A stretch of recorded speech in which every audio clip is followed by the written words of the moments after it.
It's been a year since the last Wholesome Games Direct, with another coming in 1 week on June 11th. Today, I want to very quickly take a look at last year's announcements just to see how different developers used the event. From this, I'm hoping to get a little bit of insight into what to expect from the upcoming event.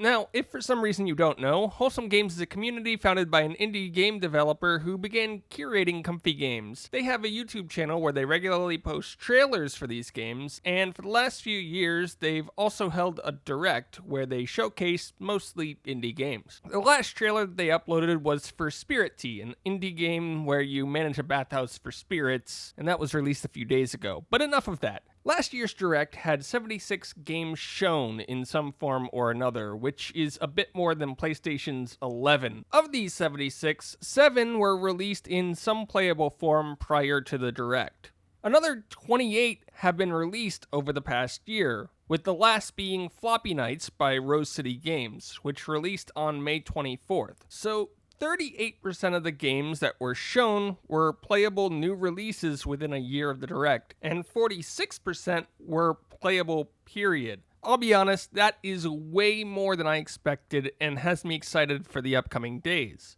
But what about the other 54% of the games? These mostly exist in various states. Some still have regular news and upcoming release dates. Some of these still have some news but no release dates at all. And some have gone completely silent. For many of these games, the Direct was probably a way to gauge interest to start attempting to fund their project.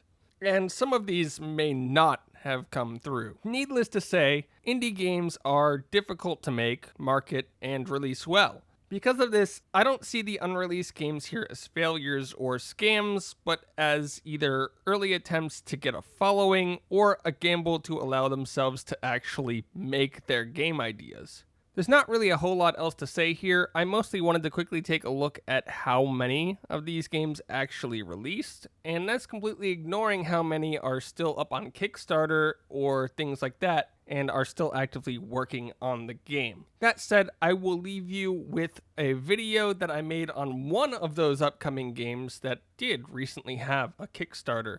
Thanks for watching.